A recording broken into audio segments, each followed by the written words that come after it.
Subscribe करिए hifi study channel को, bell icon को प्रेस कीजिए लेटेस्ट वीडियो अपडेट सबसे पहले पाने के लिए। Hello friends, welcome back hifi study changing the way of education.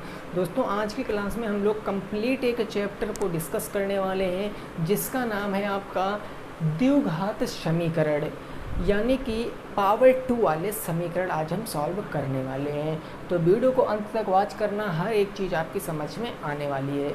देखो भाई, ये द्विघात का मतलब क्या होता है कि ऐसा चर, समझना, द्विघात का मतलब ऐसा चर जिसके हमारे क्या हो, पावर 2 हो। सबसे बड़ी घात क्या होगी समीकरण की? सबसे बड़ी घात दोस्तों आपकी 2 होगी। सबसे बड़ी घात 2 होगी, वही आपके क्या कहलाएंगे? द्विघात समीकरण कहलाते हैं। अब समीकरण क्या होता है, ये चीज़ आपको सीखना है कि ये समीकरण क्या होता है। तो ज़रा दोस्तों बात को समझना, ज़रा बात को समझना। ये जो द्विघात समीकरण होते हैं, ये समीकरण में बराबर के इस तरफ कुछ लिखा हुआ होता है और बराबर के उस तरफ कुछ लिखा हुआ होता है। चर अचर यहाँ पर इंक्लूड होते हैं, चर अचर होंगे, इधर भी क्या होंगे, चर अचर होंगे। ज़रूरी नहीं कि दोनों तरफ चर अचर हों, बट चर अचर पूरे क्वेश्चन में ज़रूर होंगे।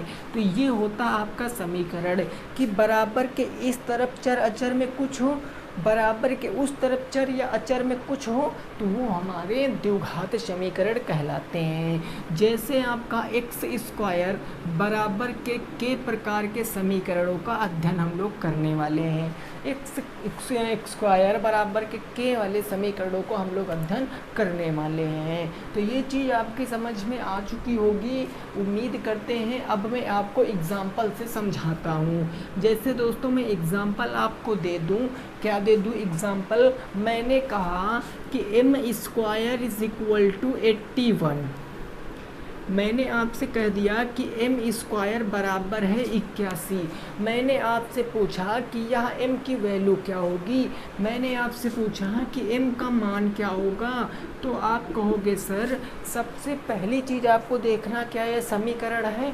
बिल्कुल, बराबर के इस तरफ कुछ है, बराबर के उस तरफ कुछ है। वैसे भी आप इसकी तुलना इससे कर सकते हो। देखो सेम चीज़ लग रही ना, तो एम बराबर हम ज्ञात करेंगे। स्क्वायर अगर उधर जाएगा तो रूट में बदल जाएगा, जैसा कि करड़ी वाले घातांक वाले चैप्टर में मैंने आपको पढ़ाया। तो m बराबर क्या आएगा, 81 आएगा। और 81 किसका स्क्वायर होता है? 9 का स्क्वायर होता है।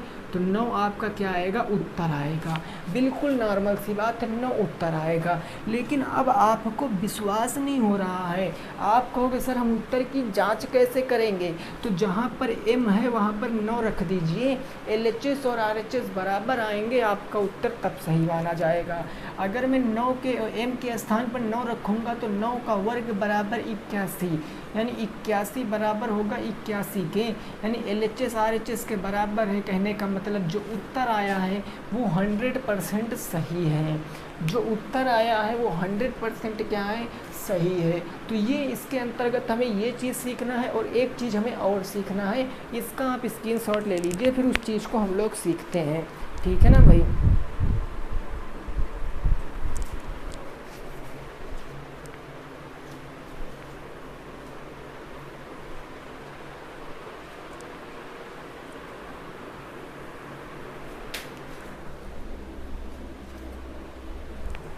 क्लियर, ये बात समझ गए हो ना? अब देखो, अब हम लोग क्या करेंगे कि अब एक प्रकार का और इसमें प्रश्न बनता है। लैंग्वेज वाले भी प्रश्न बनेंगे, लेकिन पहले आप समीकरण तो बनाना सीखो। अगर समीकरण बनाना सीखोगे, सॉल्व करना सीखोगे, तब ना आके काम चलेगा भाई। ये हमने समीकरण लिख दिया। अब एक आपका आता है द्विघात समीकरण, जिसका मेन मतलब ये ऐसे होते हैं। ये होते हैं ax स्क्वायर प्लस में bx प्लस में c बराबर के 0। ये होता है एक्चुअल में द्विघात समीकरण। ये बोलते हैं द्विघात समीकरण। लेकिन कहीं आपको ये इस प्रकार लिखा मिल जाए ax स्क्वायर प्लस में bx प्लस के c, तो इसको बोलते हैं द्विघात बहुपद। इसको क्या बोलते हैं भाई, द्विघात बहुपद। क्योंकि भाई इसमें बराबर का चिन्ह नहीं लिखा है, इसमें केवल एक ही तरफ बात है, दोनों तरफ नहीं है, लेकिन इसमें दोनों तरफ है, बराबर का चिन्ह ये भी है वो भी है। तो ये हो गया समीकरण और ये हो गया द्विघात बहुपद। तो यहाँ पर चीज़ें कैसे आपको समझनी है वो, ये जो ए, जो बी, जो सी दिख रहा, ये आपके पूर्णांक होंगे। आप लिख सकते हो कि ए, बी और सी ये आपके क्या होंगे सर, तो ये आपके पूर्णांक होंगे। पूर्णांक का मतलब वो प्लस में भी संख्याएं हो सकती हैं, वो संख्याएं माइनस में भी हो सकती हैं, ये चीज़ें आपको पता होगा, ठीक है ना। अब यहाँ पर होता क्या है, हमेशा दोस्तों फर्स्ट पॉइंट आपको ए और सी का मल्टीप्लाई कराना पड़ता है। ए और सी का आप मल्टीप्लाई कराओगे, जो भी यहाँ पर नंबर आएगा, जो भी नंबर आएगा उसके दो ऐसे गुणनखंड करोगे, उसके दो ऐसे गुणनखंड करोगे कि अगर उनको जोड़ो चाहे उनको घटाओ, उनका योग कितना आना चाहिए, बी आना चाहिए बस। वो तो डिपेंड करेगा क्वेश्चन के ऊपर कि ये हमारा ए और सी का गुणा कराते हैं, जो भी आता है उसके दो गुणनखंड करते हैं, या तो उनको जोड़ना पड़ता है या तो घटाना पड़ता है। जो बी वाला नंबर है ना वो संख्या आनी चाहिए, बी वाला नंबर। एग्जाम्पल से देखिए तो और समझ में आएगा अच्छे से आपको। जैसे मैंने कह दिया 2x स्क्वायर प्लस के 2x स्क्वायर कह दिया, प्लस में कह दिया 3x और प्लस में कह दिया आपसे 2x स्क्वायर प्लस में 3x प्लस में 2 बराबर के 0। तो अब यहाँ पर आप देखो, आप तुलना करो, a बराबर कितना 2, b बराबर कितना 3, c बराबर कितना है 2। तो अब आप यहाँ पर लिखोगे कि a बराबर है 2, b बराबर है 3, c बराबर है 2। चूँकि प्लस में है तो प्लस में। तो अब a और c का गुणा कराते हैं, यानी a गुणे c कराएंगे तो 2 तियाँ 6 होता है, 2 तियाँ क्या होता है 6 होता है, यही तो होता है ना। तो ये हो गया पहला स्टेप, 2 तियाँ 6 हो गया। अब यहाँ पर जो ये 6 आया है इसके दो ऐसे फैक्टर करिए कि जोड़ने या घटाने पर दो, सॉरी यहाँ पर a गुणे c था तो 2 दूनी 4 आएगा भाई, ये 2 दूनी 4 आएगा। तो देखो 4 जो आया इसके दो ऐसे गुणनखंड कीजिए कि जोड़ने या घटाने पर 3 आना चाहिए। तो 4 के दो ऐसे गुणनखंड, अब देखो ये मैंने एग्जाम्पल लिया है तो आप हो सकता गुणनखंड यहाँ ना कर पाओ, फ्रैक्शन में चला जाएगा, लेकिन फिर भी आप मान सकते हो कि एक गुणनखंड m होगा, एक n होगा, है ना। लेकिन अगर यहाँ पर क्वेश्चन में देखिए ऐसे कभी नहीं फंसोगे, क्वेश्चन में यहाँ पर बढ़िया सा मान आएगा जिसका आप आराम से गुणनखंड कर सकते हो। ये तो केवल मैंने आपको ये जो बताया उसको समझाने के लिए बताया है कि इस फॉर्म में आपको करना, फिर आप उसको जोड़ोगे या फिर घटाओगे तब जाके आपको बी वाला नंबर 3 मिलेगा, तब आपको बी वाला नंबर 3 मिल जाएगा। आप इसके गुणनखंड कैसे कर सकते हो, आप कहोगे सर 4 एकम 4, 4 एकम 4, 4 से 1 घटाओगे तभी ना आपका 3 बचेगा। तो लो भाई साहब बन गए। अब यहाँ से कर रख के आप सॉल्व कर लोगे, 2-2 के जोड़े बना के कॉमन ले लोगे, आंसर आपका आ जाएगा। तो ये बेसिक जानकारी थी जो सारी आपको मैंने बता दी है। अब इसको आप नोट कर लीजिए, फिर हम प्रश्न पर पहुँचते हैं। आपके सारे प्रश्न मैं इस चैप्टर के इसी क्लास में ख़त्म कर दूँगा।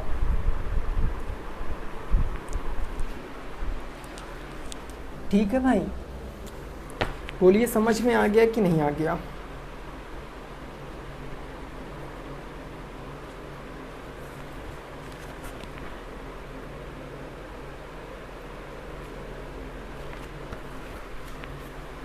क्लियर। चलो अब हम क्वेश्चनों से शुरुआत करते हैं, एक एक करके क्वेश्चनों को शुरुआत करेंगे और इस चैप्टर को हम लोग एक ही वीडियो में डिस्कस कर लेंगे।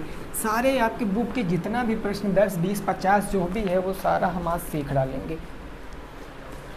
क्वेश्चन नंबर 1, क्वेश्चन नंबर 1 है x square minus 36, x square minus 36 बराबर 0। इसको सॉल्व करना है आपको।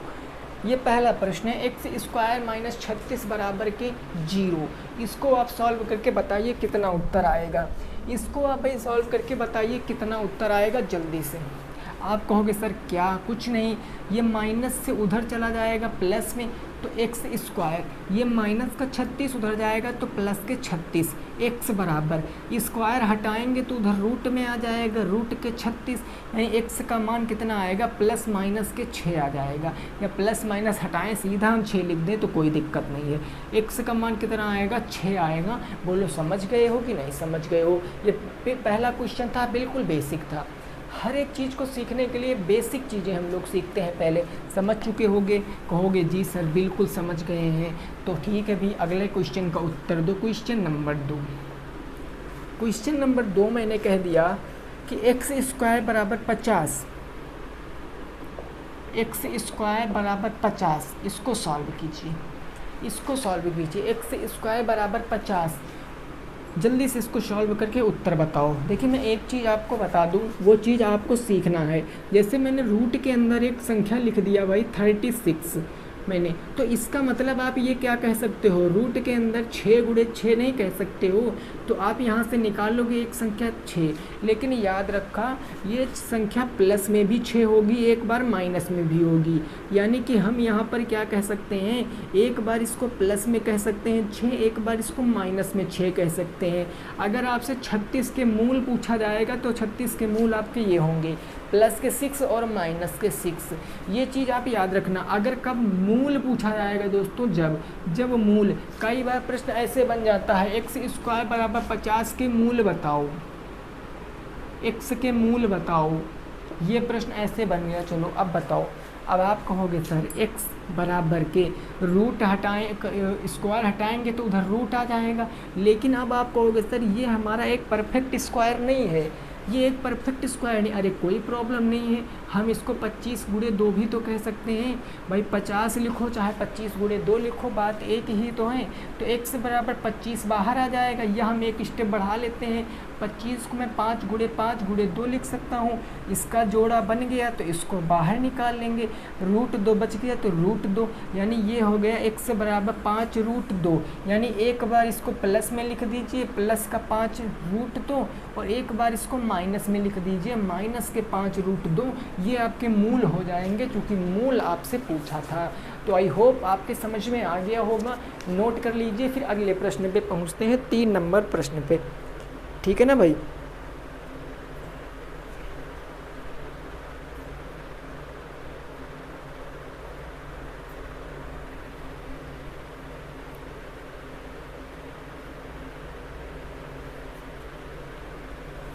क्लियर, चलिए अगला प्रश्न हम लोग देखते हैं।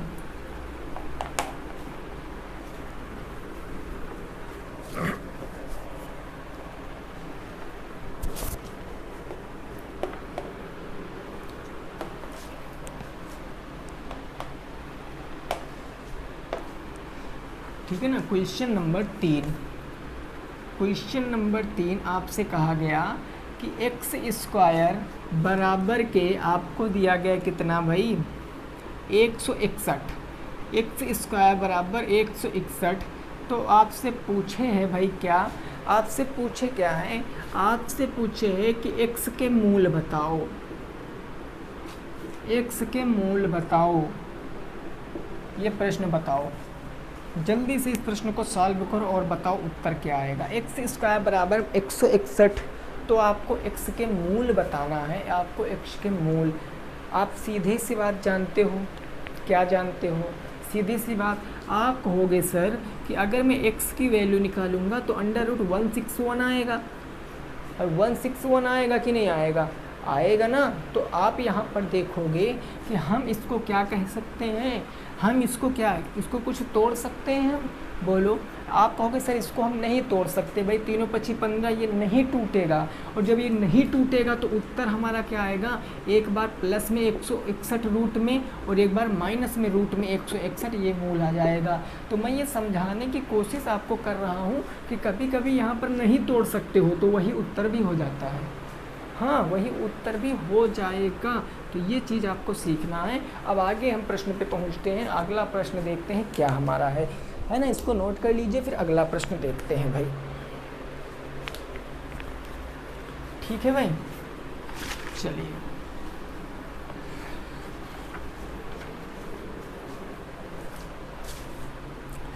अगला हो जाएगा भाई क्वेश्चन नंबर 4। क्वेश्चन नंबर 4 दोस्तों कह रहा है कि एक आयताकार हाल की लंबाई उसकी चौड़ाई के 3/4 है। एक आयताकार हाल की लंबाई उसकी चौड़ाई की 3/4 है, 3/4 है। और क्वेश्चन कह रहा है तथा क्षेत्रफल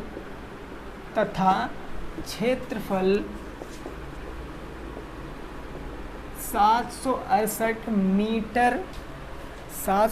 मीटर स्क्वायर है। तो प्रश्न पूछा है लंबाई और चौड़ाई बताओ। लंबाई और चौड़ाई आपको बताना है, लंबाई चौड़ाई बताओ। इस प्रश्न को लगाओ। देखिए अभी तक आप क्या कर रहे थे कि आपको क्वेश्चन बनाया मिल रहा था, अभी तक आपको क्वेश्चन बनाया मिल रहा था समीकरण, लेकिन अब आपको समीकरण बनाना पड़ेगा। भाई यहाँ पर आप देखो लंबाई उसकी चौड़ाई की 3/4 है, यानी कि चौड़ाई और लंबाई हमें पता नहीं है, चौड़ाई और लंबाई हमें पता नहीं, लेकिन रेशियो पता है कि लंबाई चौड़ाई की 3/4 है। ये 4 चौड़ाई होगी तो लंबाई 3 होगी, तो चौड़ाई हमारी 4 हो गई, लंबाई कितनी हो गई 3 हो गई। अब चूंकि ये एक डाटा नहीं है क्योंकि रेशियो है और अनुपात सबसे सरलतम रूप होता है, तो हम यहाँ पर x भी हटा सकते हैं, 3x 4x। अब एरिया दिया गया, चूँकि आयताकार है ना हाल, तो आयत का हाल का अगर मैं आपसे क्षेत्रफल पूछूं, हाल का क्षेत्रफल का फार्मूला क्या होगा? आप कहोगे सर L × B होगा, लंबाई गुणे चौड़ाई होगा। क्लियर सी बात। क्षेत्रफल कितना है 768 है, तो 768 लंबाई कितनी है भाई 3x और गुणे क्या हो जाएगा 4x हो जाएगा। तो आप देखोगे 4 × 12 x स्क्वायर, ये सब मैंने आपको घातांक में पढ़ाया। और इधर 768 12 से काटोगे तो 12 × 5 = 60, 12 × 6 = 72 हो गया। कितना बच्चा 4 बच गया, 12 × 4 = 48। एक्स स्क्वायर बराबर कितना आ गया 64। तो x बराबर क्या आएगा √64 यानी 8। x का मान कितना आएगा 8 × 8 = 64, 8। लंबाई चौड़ाई पूछे हैं तो चौड़ाई इसमें वैल्यू रखोगे तो 4 × 8, 8 × 4 = 32 मीटर हो जाएगा। और लंबाई आप 3 × 8, 8 × 3 = 24 मीटर हो जाएगा। ये आंसर हो जाएगा, नोट कर सकते हो। 32 मीटर 24 मीटर आपका क्या आएगा उत्तर आएगा, इसको आप नोट कर लीजिए। 32 मीटर और भाई 24 मीटर आपका उत्तर है, इसको नोट कर सकते हो, इसको नोट कर लीजिए। फिर अगले प्रश्न पे पहुँचते हैं।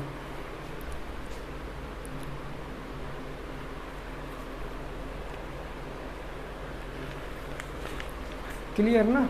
चलिए क्वेश्चन नंबर 5।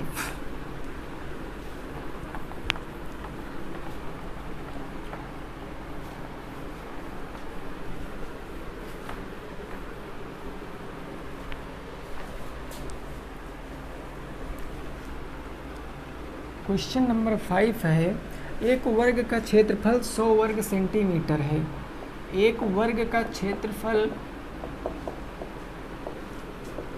100 वर्ग सेंटीमीटर है, वर्ग सेंटीमीटर है। तो आपसे पूछा है वर्ग की भुजा क्या होगी, वर्ग की भुजा क्या होगी, ये आपसे पूछे हैं भुजा क्या होगी। सोचो कुछ भाई, सोचो और बताओ उत्तर क्या होगा। सोचो और बताओ भाई उत्तर क्या हो जाएगा। इस प्रश्न का उत्तर आपसे पूछे, उत्तर क्या होगा भाई। वर्ग की क्षेत्रफल दिया गया 100। तो एक बात जरा बताओ कि वर्ग का क्षेत्रफल क्या होता है। वर्ग का क्षेत्रफल आप कहोगे सर भुजा स्क्वायर यानी ए का स्क्वायर, क्षेत्रफल कितना है 100 बराबर के ए स्क्वायर। अब क्वेश्चन बन गया ना उस फॉर्म में। अब ए की वैल्यू निकालोगे तो उधर चला जाएगा 100 में, यानी 100 का मतलब 10 सेंटीमीटर उत्तर आएगा। बोलो कोई प्रॉब्लम है क्या आपको? 10 सेंटीमीटर क्या आ जाएगा भुजा आ जाएगा, क्योंकि ये भुजा ही तो है, इसको हम भुजा स्क्वायर भी तो बोलते हैं। तो 10 सेंटीमीटर आपका आंसर आ जाएगा, जो कि आपको समझ में आ चुका होगा। अगले प्रश्न पे पहुंचते हैं, इसको नोट कीजिए। फिर अगले प्रश्न पे पहुंचते हैं 5 नंबर प्रश्न पर।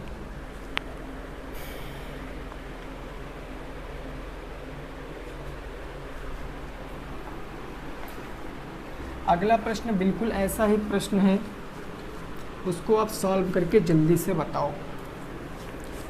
अब क्षेत्रफल कितना दिया गया 2025, 20-25 वर्ग सेंटीमीटर है, 20-25 स्क्वायर सेंटीमीटर है, या वर्ग यहाँ पर लिख दीजिए तो ज़्यादा सही रहेगा भाई, वर्ग सेंटीमीटर है।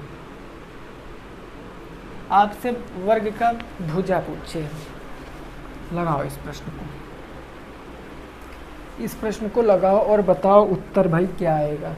एक वर्ग का क्षेत्रफल 20-25 वर्ग सेंटीमीटर है, तो वर्ग की भुजा क्या होगी ये आपको बताना है, वर्ग की भुजा क्या होगी ये आपको बताना है। सिंपल सी बात सर, आपने अभी बताया कि वर्ग का क्षेत्रफल क्या होता है, तो आप कहोगे सर भुजा स्क्वायर होता है, यानी ए स्क्वायर होता है। क्षेत्रफल के स्थान पर क्षेत्रफल रखिए, 20-25 बराबर के भुजा हो जाएगा, भुजा स्क्वायर, स्क्वायर हट आएगा तो इधर रूट में बदल जाएगा, यानी भुजा क्या आ जाएगा दोस्तों, भुजा आपकी आ जाएगी रूट के अंदर 20-25। लेकिन अब इसको हमें सॉल्व करना पड़ेगा। इसको सॉल्व करने के लिए हमने बताया वर्गमूल कैसे निकालते हैं। आप भाग विधि से भी निकाल सकते हो, गुणनखंड विधि से भी। गुणनखंड विधि का प्रयोग करोगे, 5 चौके 20, 5 पंजे 25, 5 अट्ठे 40, 5 एकम 5, 9 नवा 81, और ये हो गया 9 एकम 9, यानी 9 और 5, 9 पछे 45, यानी इसके स्थान पर कितना कह सकते हैं 45 सेंटीमीटर आपका उत्तर होगा। बोलो यही आएगा ना, 45 सेंटीमीटर उत्तर है। नोट कर लीजिए, अगले प्रश्न पे पहुंचते हैं। अगले प्रश्न पे पहुंचते हैं, ये हमारा भाई 6 नंबर प्रश्न था, है ना, ये हमारा 6 नंबर प्रश्न था। क्लियर है ना। चले भाई अगले प्रश्न पे पहुंचे।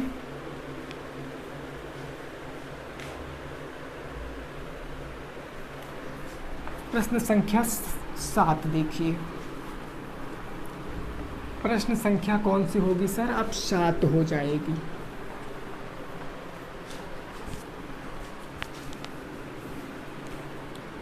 क्वेश्चन नंबर 7 आपसे दोस्तों क्या कह रहा, 9/49 ए स्क्वायर, 9/49 ए स्क्वायर माइनस के 4b स्क्वायर, 4b स्क्वायर बराबर के 0 के गुणनखंड कीजिए, के गुणनखंड करो, गुणनखंड करो। और ये जो है आपका 2016 का पूछा हुआ प्रश्न है, 2016 का पूछा हुआ प्रश्न है।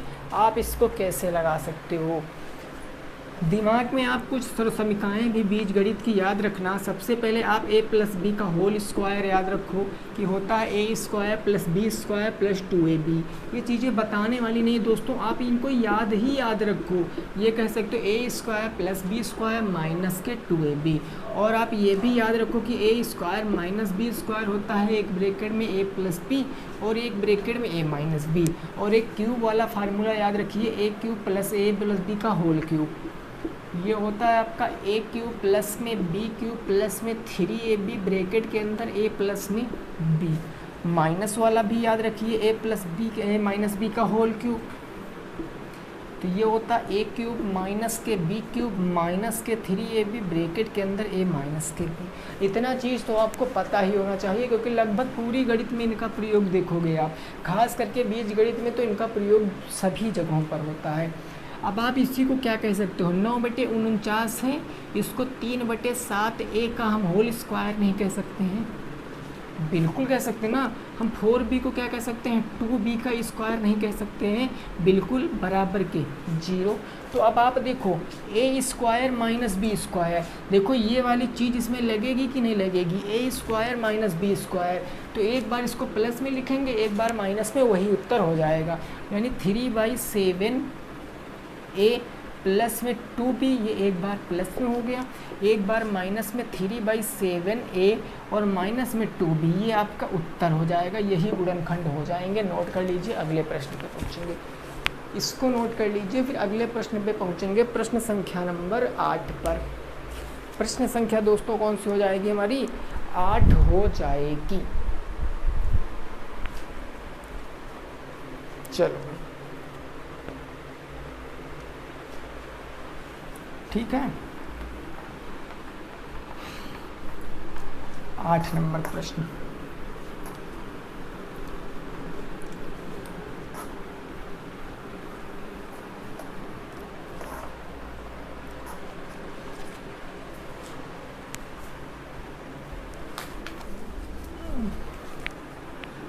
क्वेश्चन नंबर 8 आपका क्या है, एक्स स्क्वायर बटे 5 बराबर के 20 को हल करो।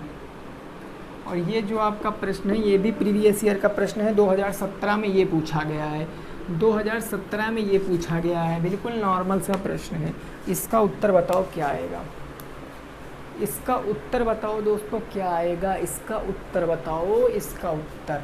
अगर एक और हमें यहीं से एक और क्वेश्चन नंबर 9 भी मैं आपको दे रहा हूँ ऐसा ही, एक्स स्क्वायर बटे में आपका हो जाएगा 3 बराबर के 25।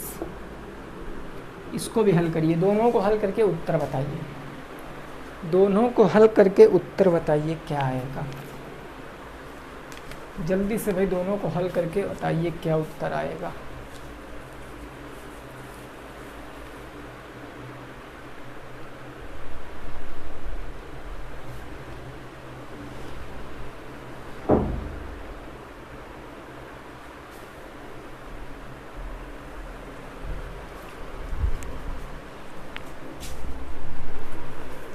तो देखो ये बटे में उधर जाएगा गुणे में ना, यानी ये एक्स स्क्वायर बराबर के 20 गुणे में 5 आ जाएगा, यानी एक्स स्क्वायर बराबर के 100 आ जाएगा।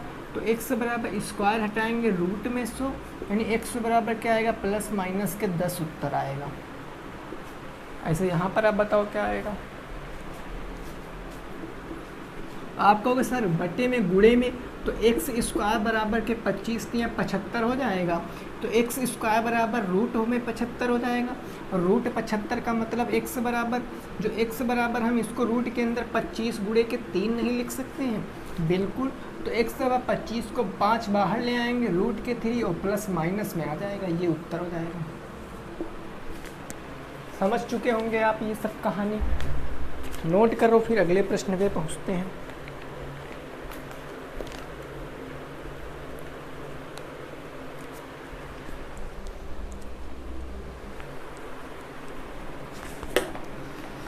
चलिए अगला प्रश्न हो जाएगा 9 नंबर।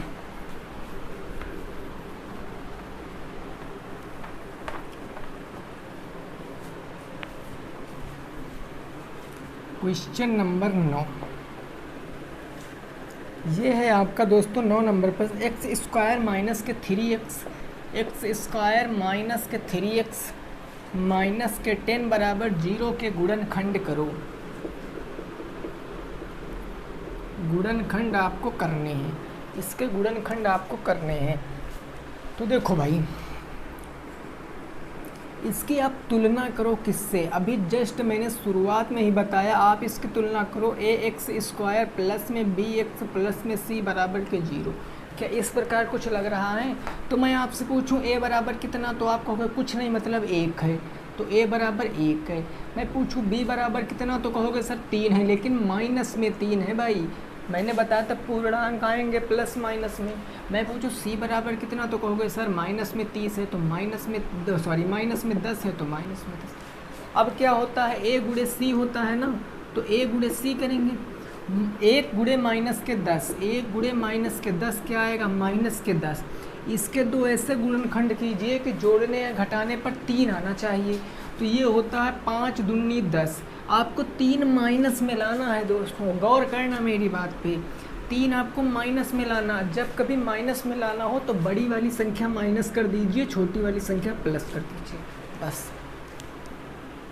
तो देखो एक्स स्क्वायर माइनस में, अब इसको हम क्या 3x को क्या कह सकते हैं माइनस में 5x, भाई मैंने क्योंकि b के स्थान पर तोड़ेंगे ना, तो माइनस के 5x प्लस में 2x और क्या हो जाएगा माइनस में 10 बराबर के 0। 2 के जोड़े बन रहे हैं, देखो कॉमन ले लीजिए जो दोनों में मिल रहा, इधर क्या मिल रहा x मिल रहा, एक्स स्क्वायर से x कैंसिल माइनस के 5, इधर प्लस के 2 कॉमन, तो 2 से 2 कैंसिल, x माइनस 2 पंची 10 बराबर के 0। x माइनस के 5 x माइनस के 5 दोनों में कॉमन ना, x माइनस के 5 एक ब्रैकेट में, अगले ब्रैकेट में x प्लस के 2 बराबर के 0। ये उत्तर है आपका,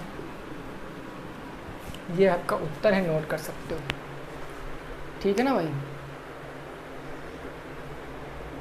देखिए अब यहाँ से x के अगर मैं मूल पूछूँ आप तो बता सकते हो, ये x बराबर क्या आएगा, माइनस से उधर जाएगा प्लस में 5 आ जाएगा, ये x बराबर क्या आएगा, प्लस में उधर तो माइनस का 2 आ जाएगा। तो यह भी आंसर आपके राइट हैं, क्योंकि बराबर है ना, तो इसके बराबर भी ये होगा 0, इसके बराबर भी 0 होगा। ठीक है ना। चलो अगला प्रश्न 10 नंबर।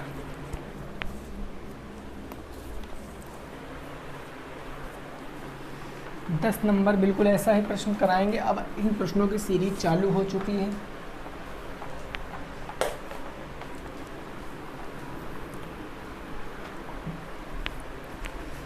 देखिए क्वेश्चन नंबर 10 हमारा क्या कह रहा है।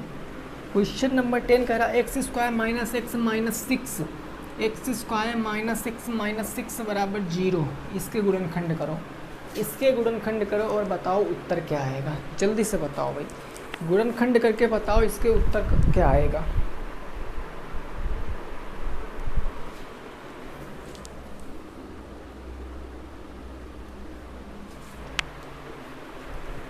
देखो आप कहोगे सर अगर मैं इसकी तुलना ए एक्स स्क्वायर प्लस में बी एक्स प्लस में सी बराबर 0 से करूँगा तो हमें बताओ ए बराबर कितना है, बी बराबर कितना है, सी बराबर कितना। ए बराबर 1, बी बराबर माइनस के 1, सी बराबर माइनस के 6।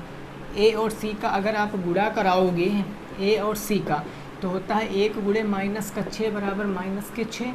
माइनस के 6 के 2 ऐसे गुणनखंड कीजिए कि कितना आना चाहिए भाई, माइनस के 1, तो वो होता है 3 दूनी 6। अब माइनस में 1 लाना तो बड़ी वाली संख्या माइनस में, छोटी वाली प्लस में हो जाएगी। सॉल्व कर लीजिए इसको। एक्स स्क्वायर माइनस एक्स के स्थान पर क्या लिख सकते हैं, माइनस का 3x प्लस में 2x, और फिर क्या माइनस में 6 बराबर में 0। 2 2 के पेयर बन रहे हैं ना, कॉमन ले लीजिए। इधर कॉमन क्या मिल रहा, x, तो ये हो जाएगा x माइनस के 3, x कैंसिल, प्लस के 2 कॉमन, तो x माइनस के 2 3 6 बराबर के 0। तो ये आपका x माइनस के 3 दोनों में कॉमन, एक ब्रैकेट में इसके बराबर 0 हो जाएगा, दूसरे ब्रैकेट में आपका बचेगा x प्लस के 2 इसके बराबर 0। तो यहाँ से x की वैल्यू क्या आएगी, 3 आएगी, और यहाँ से x की वैल्यू क्या आएगी, माइनस के 2 आएगी। तो ये उत्तर है आपका, है ना। ऐसे बिल्कुल पहला प्रश्न था। समझ चुके होंगे आप, समझ गए कि नहीं समझ गए भाई बोलिए। समझ गए हो ना भाई। चलिए समझ गए हो तो अगला प्रश्न लगा के दिखाओ। अगर समझ गए हो तो अगला प्रश्न लगा के दिखाओ जरा हम।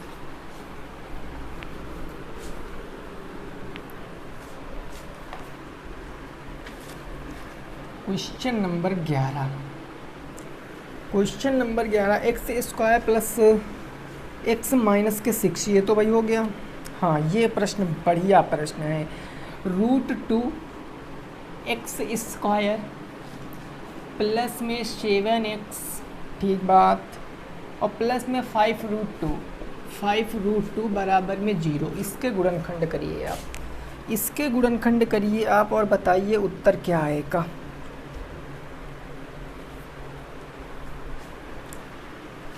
जल्दी करो भाई। ax स्क्वायर प्लस में bx प्लस में c बराबर 0 से अगर आप तुलना करोगे तब कितना उत्तर आएगा, जल्दी से बताओ। देखिए कुछ नहीं भाई, डाटा चेंज है बस। देखो a बराबर यहाँ कितना आ गया, √2 आ गया, b बराबर कितना आ गया, 7 आ गया, c बराबर कितना आ गया, 5√2 आ गया। बस क्या प्रॉब्लम है। अब a गुणे का c यानी कि √2 और गुणे के 5√2, तो √2 हो जाएगा, यानी 2। 5 है तो 5, यानी 5 दूनी कितना 10 आएगा आपका गुणा करने पर। और 10 के ऐसे 2 फैक्टर कीजिए कि जोड़ने या घटाने पर 7 आए। तो 10 के ऐसे 2 फैक्टर, 5 दूनी 10, यानी +5 +2, तभी तो प्लस के 7 आएगा। अब बन गया। देखो अब इसको सॉल्व करेंगे। √2 एक्स स्क्वायर हो गया, प्लस में 7 को मैं 5x प्लस में 2x लिख सकता हूँ। लास्ट में बचा 5√2 बराबर के 0। अब आप यहाँ पर देखो दोस्तों, कॉमन क्या मिलेगा, दोनों में देखो कॉमन क्या मिलेगा। आप कहोगे सर यहाँ पर कॉमन हमें मिल रहा है कितना, x मिल रहा। देखो x कॉमन मिल रहा है, x कॉमन, तो ब्रैकेट में √2x बच जाएगा। x कॉमन तो ब्रैकेट में √2x बच गया ना। और प्लस में क्या बच गया, 5 बच गया, तो प्लस में 5 हो गया। इधर कॉमन क्या मिल रहा है भाई, इधर कॉमन क्या मिल रहा है, तो आप कहोगे सर यहाँ बचा √2x प्लस में 5, यहाँ बचा आपका 2x प्लस में 5 √2। आपको कुछ ऐसा कॉमन लेना कि इधर वाला ही बचे, आपको कुछ ऐसा कॉमन लेना कि इधर वाला ही बचे। तो हम यहाँ पर √2 कॉमन लेंगे। क्यों लेंगे, रीज़न सुनो, प्लस के √2। अब देखो यहाँ पर √2 से अगर 2 को डिवाइड करेंगे तो √2 बच जाएगा, √2x, और यहाँ से हम डिवाइड करेंगे तो √2 से √2 कैंसिल हो जाएगा, 5 बच जाएगा। अब समझ गए ना, प्लस के बराबर के 0। तो दोनों ब्रैकेट में कॉमन क्या मिल रहा है, √2x प्लस में 5, इसके बराबर 0 हो जाएगा, और दूसरे ब्रैकेट में बचा x प्लस के √2 बराबर 0। तो x के मूल आप निकाल सकते हो, x के मूल आप खुद से निकाल सकते हो। बोलो समझ में आया कि नहीं आया। चलो भाई इसको नोट करो, फिर अगले पे पहुँचते हैं। इसको नोट करो, फिर अगले पे पहुँचते हैं।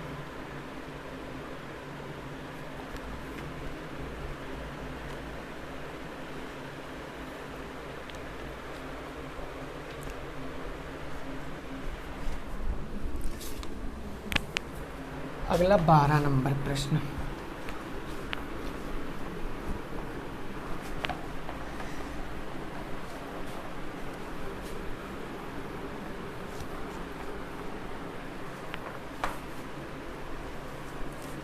क्वेश्चन नंबर 12 ये दोस्तों है आपका 2i प्लस में 4/y बराबर के 9 के गुणनखंड करो।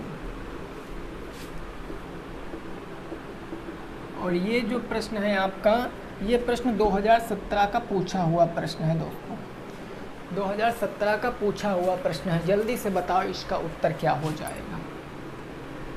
देखो ये समीकरण नहीं है भाई, आपको लग रहा किसी भी एंगल से समीकरण लग रहा हो तो बताओ, बट फिर भी आप इस कोशिश करो बनाने की, कोशिश करो बनाने की, क्योंकि कोशिश करने वाले की हार नहीं होती, कोशिश करने वाले की हार नहीं होती है।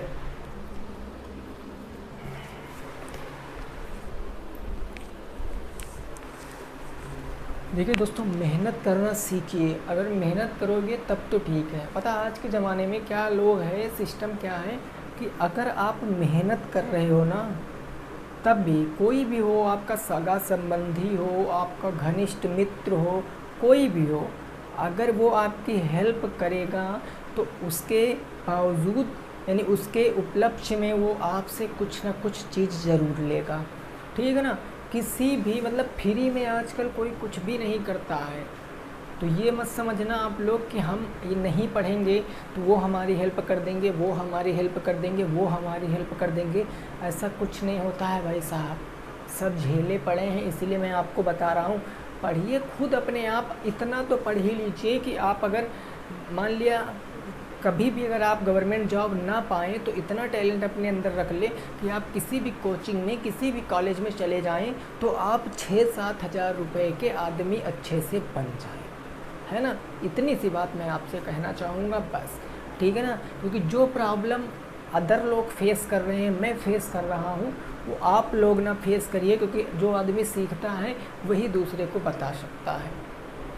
क्लियर बात ना। चलो देखो इसको कैसे लगाएंगे, y को उधर ट्रांसफ़र करेंगे, y को इधर ट्रांसफ़र करेंगे, तो ये बटे में गुणे में तो 2y² प्लस में बच गया 4 बराबर के बटे में गुणे में 9y। अब इस 2y² प्लस में माइनस में 9y और प्लस में 4 बराबर के 0। अब देखो a बराबर कितना है 2 है, b बराबर माइनस के 9 है, c बराबर 4 है, तो a गुणे में करेंगे c, करेंगे ना भाई, a गुणे में c करेंगे। तो अब देखो यहाँ पर a गुणे में c करोगे तो 4 दूनी 8 हो जाएगा, यानी 2 गुणे के 4 बराबर के 8 हो गया। 8 के 2 ऐसे गुणनखंड कीजिए कि जोड़ने घटाने पर माइनस के 9 आए। तो ये तो बहुत सिंपल है, 8 × 8 माइनस का 1 माइनस का 8। अब देखिए ये आ जाएगा 2y², 9y को मैं माइनस का 8y माइनस के 1y लिख सकता हूँ, प्लस में 4 बराबर के 0। 2 के जोड़े कामन ले लीजिए, इधर कामन मिल रहा 2y, तो ये बन जाएगा y माइनस के 8, इधर कामन माइनस के 1 मिल रहा है, और 2 चौके 8 सॉरी 4 बचेगा। इधर आपका y, तो जब देखो जब कभी माइनस में कॉमन लोगे ना, जब कभी माइनस में कॉमन लोगे तो अंदर वाला चिन्ह बदल जाएगा, y माइनस के 4 बच जाएगा और बराबर के 0। अब y माइनस के 4, y माइनस के 4 एक ब्रैकेट में दोनों में, और ये हो जाएगा 2y माइनस के 1 बराबर के 0। तो एक y का मान कितना आएगा, एक y का मान माइनस से उधर प्लस में y बराबर 4 एक मान आ गया, दूसरा मान y बराबर क्या आएगा, माइनस का गुणे में बटे में 1/2 आएगा। तो ये आपके मूल हो जाएंगे, उत्तर हो जाएंगे। नोट कर लीजिए, फिर अगले प्रश्न पर पहुँचते हैं, 13 नंबर प्रश्न पे। नोट कर लीजिए दोस्तों, फिर 13 नंबर प्रश्न पे पहुँचते हैं।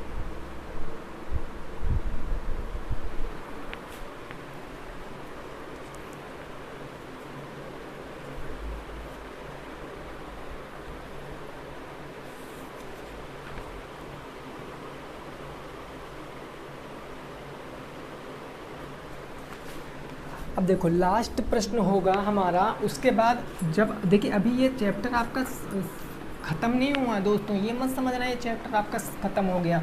ये द्विघात समीकरण आपका जो था वो ख़त्म हो गया। अब इसमें आप युगपत समीकरण सीखोगे। युगपत समीकरण में 2 विधियाँ लगती हैं, विलोपन विधि और प्रतिस्थापन विधि, तो उसका नेक्स्ट पार्ट आएगा, है ना। लेकिन उससे पहले आप एक क्वेश्चन समझ लो। वैसे बहरहाल इस टॉपिक के सारे क्वेश्चन ख़त्म हो चुके, बट एक क्वेश्चन मैं आपको समझाने के लिए बता रहा हूँ। 13 नंबर प्रश्न, ये प्रश्न है, 2 संख्याएं ज्ञात कीजिए जिनका योग 27 और गुणनफल 182 हो। 2 संख्याएं ज्ञात करो, 2 संख्याएं ज्ञात करो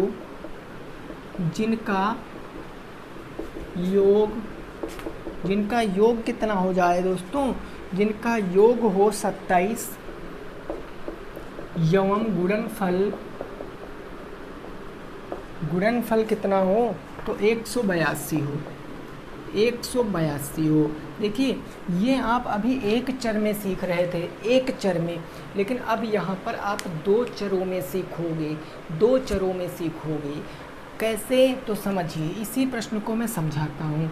आपको संख्याएं नहीं पता, जब कभी ऐसा केस आएगा तो आप मान लेना, माना 2 संख्याएं हैं ना, तो माना फर्स्ट नंबर यानी पहली संख्या क्या x हो जाएगी और सेकंड नंबर यानी दूसरी संख्या y हो जाएगी। अब इनका योग मतलब प्लस, तो इनका योग करेंगे यानी x प्लस में y करेंगे तो कितना है, 27 है। और उनका गुणनफल, इन्हीं का गुणनफल यानी x गुणे का y, जिसको हम xy भी तो लिख सकते हैं, बराबर के कितना है, 182। तो आपसे संख्या पूछे, आप इसको मानोगे समीकरण 1, इसको मानोगे समीकरण 2। अब एक चर का आपको मान निकालना पड़ेगा। थोड़ा सा मैं जानकारी दूंगा बाकी नेक्स्ट क्लास में, क्योंकि ये इस आज के टॉपिक का क्वेश्चन नहीं है, ये आपका युगपत समीकरण है, ये द्विघात समीकरण नहीं है, क्योंकि 2 चर में आ गया। तो देखो यहाँ से हम अगर x की वैल्यू निकालेंगे तो हमें पता है क्या आ जाएगा, 27 से प्लस हो जाएगा माइनस में, 27 माइनस के y, यही आएगा ना। अब आप इसकी वैल्यू, इसको आप समीकरण नंबर 3 मान लीजिए, इसकी वैल्यू आप इसमें रखिए, इसमें, तो आपको x का मान पता चल जाए, y का मान पता चल जाएगा। आप एक लाइन लिखोगे कि समीकरण 3 का मान 2 में रखने पर, अब देखो अगर आप समीकरण 3 का मान 2 में रखोगे तो 2 समीकरण क्या था, xy बराबर के 182, तो x के स्थान पर कितना रखोगे, 27 माइनस के y, तो ये हो जाएगा 27 माइनस के y, और इधर क्या आ जाएगा, y बराबर के 182 आएगा ना। ये हो जाएगा 27y माइनस के y स्क्वायर बराबर के 182। इन सभी को उधर ट्रांसफ़र करोगे, माइनस से प्लस में, माइनस से प्लस में, यानी ये क्या आ जाएगा भाई, ये क्या आ जाएगा, 0 बराबर के 182, ये माइनस से तो उधर चला जाएगा प्लस में y स्क्वायर, और ये प्लस से तो उधर माइनस में चला जाएगा 27y। तो ये इतना करने के बाद भाई ये देखो उल्टा लिखा है, इसको आप सीधा भी लिख सकते हो, इसको आप लिख सकते हो y स्क्वायर माइनस के 27y और प्लस में 182 बराबर के 0। तो अब यहाँ से इतना करने के बाद आप गुणनखंड कर लोगे और उत्तर अपना निकाल पाओगे। इसका उत्तर आप अपने आप लगाओगे, अपने आप इसका उत्तर आप लगाओगे बस। बाकी नेक्स्ट क्लास में मैं आपको डिस्कस कराऊंगा। चलिए ठीक है, वीडियो को यहीं पर रोकेंगे, मिलेंगे इसके आगे के टॉपिक के साथ। द्विघात समीकरण ख़त्म हो चुका है। टोटल आपके 12 प्रश्न थे, मैंने सारे करा दिए हैं, एक्सरसाइज सॉल्व करा दिया है। फिर भी कोई आपसे प्रश्न नहीं बन रहा तो मैं मॉडल पेपर कराऊंगा, उसमें आप सीख सकते हो। तो ठीक है साथी, मिलेंगे नेक्स्ट वीडियो में। तब तक के लिए जय हिंद, जय भारत और वंदे मातरम।